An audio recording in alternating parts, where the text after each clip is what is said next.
so incredible. There's a place for everybody, I think, in someone's recovery. I remember being in the hospital, and I remember asking doctors, there was loads of different doctors. I kept saying, am I going to walk again? Am I going to walk again? And they kept saying, we don't know, we don't know, we don't know how your brain's going to recover and heal from this.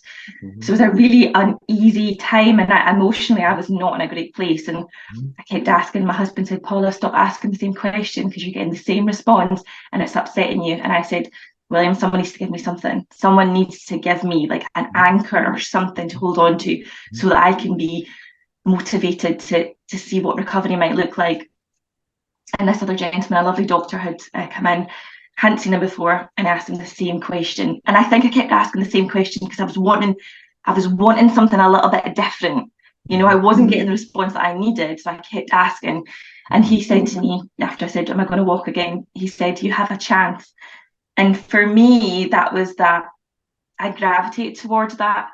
I don't know, felt very closed. It felt quite a negative response, but you have a chance, felt like something positive. I felt like I could see a chance. I could reach forward for a chance. And that was enough for me to research and look Yeah, up how can I make my best possible recovery. So absolutely, that the condition doesn't define a person. A person defines themselves and who they are. You just make space for that condition because it's part of you.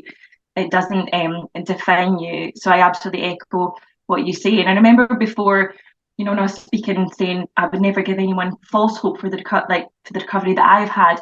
However, I really thought about it a while. So, you know, saying false hope, but is there such a thing as false hope? Because hope isn't something that it's tangible. It's not something that's there. It's something that is something someone's reaching for. Hope isn't false hope is not really a thing, is it? it Because hope. isn't. I agree totally with you. Absolutely, Paula. You cannot have false hope. You can Mhm, have it's a different word.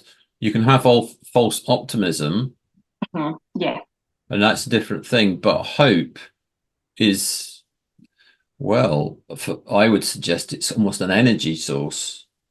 absolutely. You Hmm. suddenly get a sense of energy when you get hope. When there's true hope, there is a source of energy. There's no doubt about that.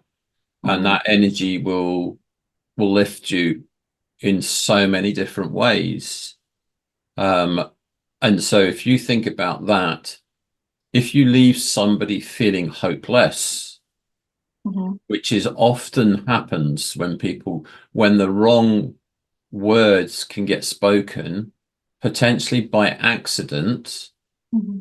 then if that person goes away feeling hopeless, well, imagine how that energy is going to sap out of them, You know. and Hmm. suddenly you have no desires to do much when you start to lose the energy within you, and then Hmm.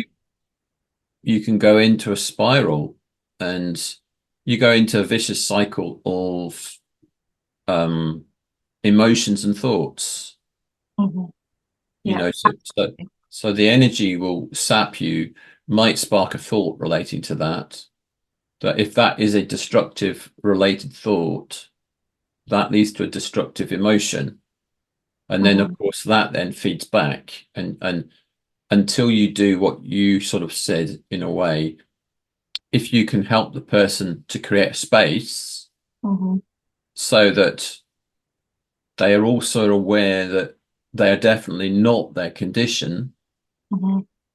then that maybe that allows them to see how they can think differently. Hmm. And once that starts to happen, and they do have that first different thought that comes potentially from that hope, like you experienced when you were told there's a chance, the emotion that you experienced as a result led to more constructive thoughts and therefore more constructive emotions. Hmm. You started to shift. So impacts recovery, impacts healing. I think when I meet people as well, I always say to them, try and make peace with your here and now. So it's really important that a person doesn't doesn't feel content with themselves, in the sense that they don't feel worth their life. You know, that in that sense, I say make peace with yourself and here and now, but still have your goals. And I think that's really important, because as human beings, we're always trying to reach for something, which helps us move forward. However, just feeling at peace with your here and now is really important as well, because that gives that quality of life. That's how a person lives their best life in that moment, whilst reaching for goals. And Yeah, that expression you just used is one I've started to use as well with people, to live your best life. It doesn't matter to a certain degree on or it's not determined by the conditions such that you may be diagnosed with. You can be well and have the label of the diagnosis, and that can lead you to live your best life. I know. Absolutely. Another thing you were saying, which was quite interesting, is I was listening to a podcast called Leaky Gut, Leaky Brain.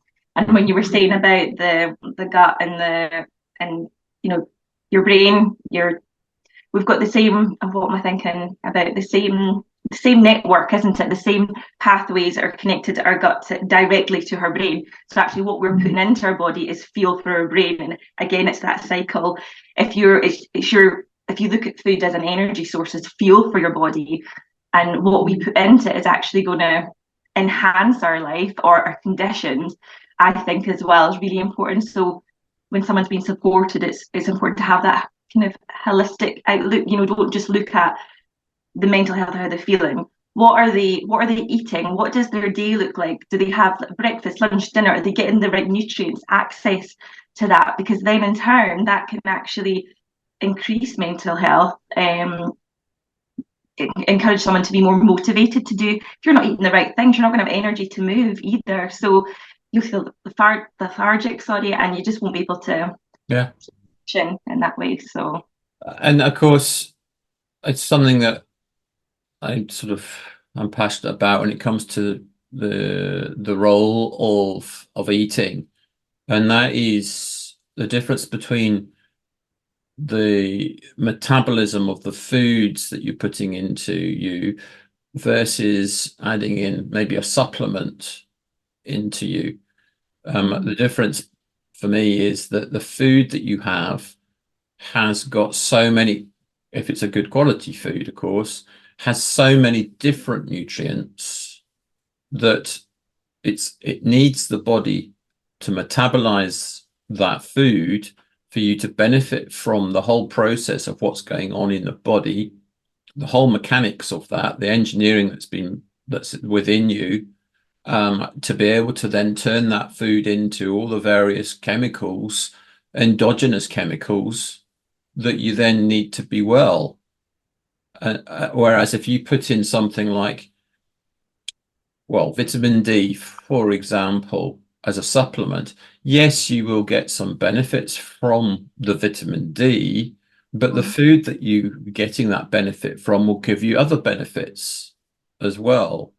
And I think that is important to be recognizing in terms of the gut microbiome and the role, because if we feed the gut appropriately, we feed the microbiome appropriately, and that microbiome is a symbiotic relationship with us. So that microbiome will look after our health for us too.